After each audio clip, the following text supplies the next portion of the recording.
منتخب جمہوری حکومت کا تختہ الٹنے کی سازش اور اس سے جڑے واقعات کے بعد مریم نواز کے ترجمان کی شہادت جنرل باجوہ کے غیر آئینی قانونی اور خلاف منصب ایمبیشنز پر مہر تصدیق ثبت کرتے ہیں۔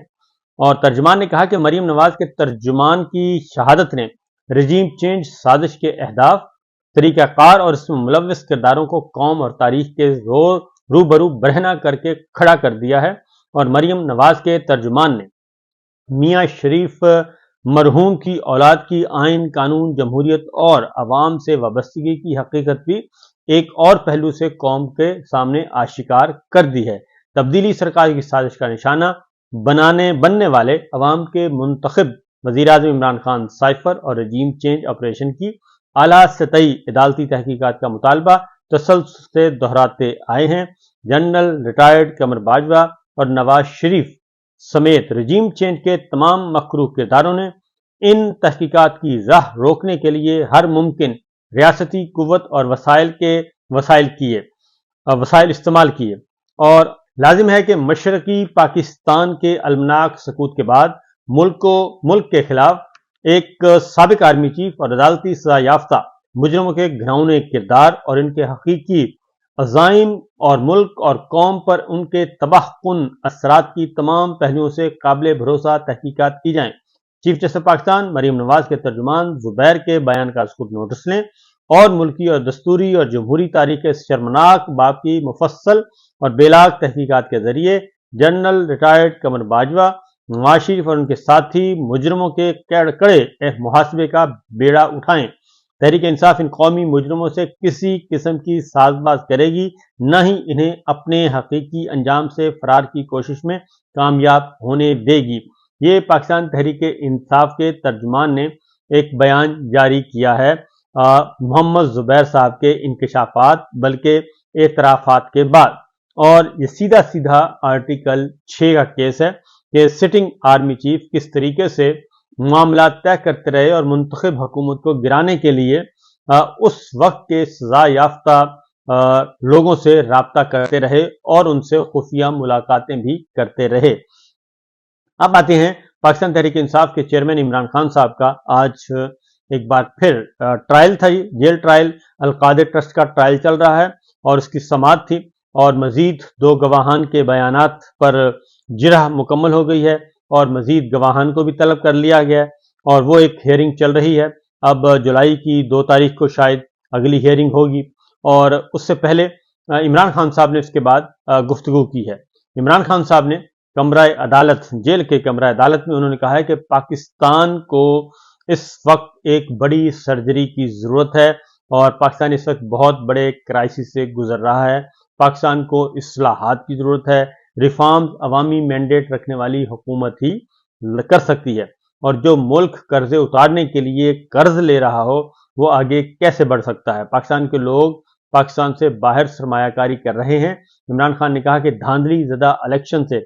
ایسا ہی بجٹ متوقع تھا جیسا کہ پیش کیا گیا، اور ملک میں سرمایہ کاری کا ماحول بنانا تھا، لیکن انہوں نے ہر چیز پر ٹیکس لگا دیا، سارا کنٹرول SIFC نے اپنے پاس رکھا ہوا ہے۔ جون اور جولائی کے بل جب آئیں گے بجلی کے، گیس کے، تو حکومت کو پتہ چل جائے گا کہ عوام کیا سوچ رہے ہیں۔ NRO2 کے ذریعے انہوں نے کہا کہ ملک کے ساتھ بہت بڑا فراڈ کیا گیا، اور انہوں نے یعنی کہ اس وقت حکمرانوں نے اپنی چوریاں بچانے کے لیے قانون سازی کروائی اور وائٹ کالر کرائم کے دروازے کھول کے شہباز شریف کے لوگوں کو کہتا ہے قربانیاں دینا ہوں گی۔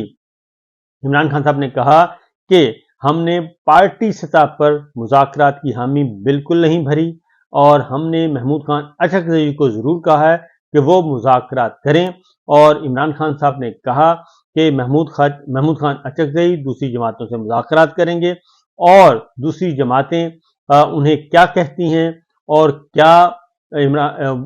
دوسری جماعتیں آفر کرتی ہیں رول آف لاء کے لیے، سپریمیسی آف کانسٹیٹیوشن کے لیے، جمہوریت کے لیے، وہ جب سامنے چیزیں آئیں گی تو پھر پاکستان تحریک انصاف اور عمران خان صاحب نے کہا کہ وہ خود اس کو دیکھیں گے اور پھر اس کا جائزہ لیں گے۔ اور ایک ساتھ انہوں نے یہ بھی کہا کہ نون لیگ سے ہم کیا مذاکرات کریں گے، ان کی تو اپنی ہی حکومت ختم ہو جائے گی، اور نون لیگ سے کیا موسم کی بات کریں، پوری قوم اس وقت عدلیہ کی طرف دیکھ رہی ہے اور اسٹیبلشمنٹ اگر کوئی نمائندہ مقرر کرے تو کیا آپ ان سے مذاکرات کریں گے؟ یہ سوال پوچھا گیا صحافی نے، تو عمران خان صاحب نے کہا کہ میں مذاکرات پاکستان کے لیے کرنا چاہتا ہوں، پہلے بھی کہا ہے میرے پیچھے ہٹنے سے اگر ملک کو فائدہ ہوتا ہے تو میں پیچھے ہٹ جاؤں گا، لیکن مجھے مطمئن کریں کہ میرے پیچھے ہٹنے سے ملک کو فائدہ ہوگا۔ انہوں نے ایک اور بات بھی کی، انہوں نے کہا کہ جی علی امین گنڈا پور کے ساتھ حکومت نے معاہدے کو خود توڑا اور معاہدے حکومت توڑ دے اور گالیاں علی امین لیں، یہ نہیں ہو سکتا، اور 22 گھنٹے لوڈ شیڈنگ ہو رہی ہے، لوگ گرمی سے مر رہے ہیں، 12 گھنٹے کی لوڈ شیڈنگ کا کہہ کر وفاقی حکومت 22 گھنٹے لوڈ شیڈنگ کر رہی ہے۔ اور انہوں نے یہ بھی کہا کہ میرے کمرے میں بھی لوڈ شیڈنگ ہو رہی ہے، پنکھا بند کر دیا جاتا ہے اور میرا کمرہ اگر پنکھا بند ہو جائے تو وہ اوون بن جاتا ہے، اور جن فیڈرز پر بجلی چوری ہو رہی ہے کیا وہاں لوڈ شیڈنگ نہیں ہونی چاہیے؟ عمران خان صاحب نے کہا اس بات پر کہ بجلی چوری تو سارے صوبوں میں ہو رہی ہے اور امتیازی سلوک صرف خیبر پختونخوا سے کیوں ہو رہا ہے؟ شہباز شریف کے 5، نواز شریف کے 4، مریم نواز کے 2 اور آصف زرداری کے 10 کیسز ختم کرائے گئے۔ اور عمران خان صاحب نے یہ بھی کہا کہ اڈالہ جیل میں ڈپٹی سپرنٹینڈنٹ اور اسسٹنٹ سپرنٹینڈنٹ جیل کو تبدیل کیا گیا اور وہ اچھے افسران تھے اور پروفیشنلز اور عوام پر ٹیکسوں کی بارش کی گئی ہے۔ اڈیالہ جیل میں بیٹھے میجر اور کرنل پر کیس کروں گا اور اس لیے کروں گا کہ وہ میرے ملاقاتیوں کو ملاقات نہیں کرنے دیتے، اور جیل سپرنٹینڈنٹ پہ بھی انہوں نے کہا کہ وہ میں فہرست دیتا ہوں تو جیل سپرنٹینڈنٹ ان کے نام کاٹ دیتا ہے، اور مریم نواز اپنی تشہیر پر اربوں روپیہ خرچ کر رہی ہے، دوسری طرف کہتے ہیں کہ خزانہ خالی ہے۔ احسن اقبال نے مجھے 5 سال جیل میں رکھنے کا بیان دے کر عدلیہ کی توہین کی ہے، اور اس کا مطلب بڑا واضح ہو گیا۔ عمران خان صاحب نے کہا کہ یہ ایک طے شدہ پلان ہے، یہ سزائیں جو مجھے دی گئی ہیں یہ انتقامی کارروائی ہے اور کچھ بھی نہیں، اور اب وفاقی وزراء خود یہ کہہ رہے ہیں کہ آپ مجھے یعنی کہ عمران خان کو 5 سال جیل میں رکھنا چاہیے، تو اس کا مطلب ہے کہ مجھے جیل میں رکھنے کا فیصلہ عدالتیں نہیں کہیں اور کر رہی ہیں، اور جو کچھ اس وقت سامنے آ رہا ہے اس سے بہت اچھی طرح اندازہ ہوتا ہے کہ اندر کیا چل رہا ہے۔ اور عمران خان صاحب نے خاص طور پہ ایک بات جو کہی، انہوں نے کہا جی اڈیالہ جیل میں ڈپٹی سپرنٹینڈنٹ اور اسسٹنٹ سپرنٹینڈنٹ تبدیل کیا گیا اور اچھے افسران تھے، اڈیالہ جیل میں بیٹھے میجر اور کرنل پر میں کیس کروں گا کیونکہ یہ لوگ مجھ سے غیر قانونی حراست میں رکھنے کے ذمہ دار بھی ہیں اور یہ میرے بنیادی حقوق جو ہیں وہ مجھے نہیں دے رہے۔ یہ ہے صورتحال، یہ ہے سچویشن۔ تو اب تک کی اطلاعات فی الوقت اتنا ہی۔ اور دوسرا ایک جو بڑی خبر ہے جی، وہ پنجاب نہیں بلکہ ملک بھر میں آج بھرپور قسم کا احتجاج کیا گیا، اور خاص طور پہ پنجاب میں دفعہ 144 لگا دی گئی پورے صوبے میں، اور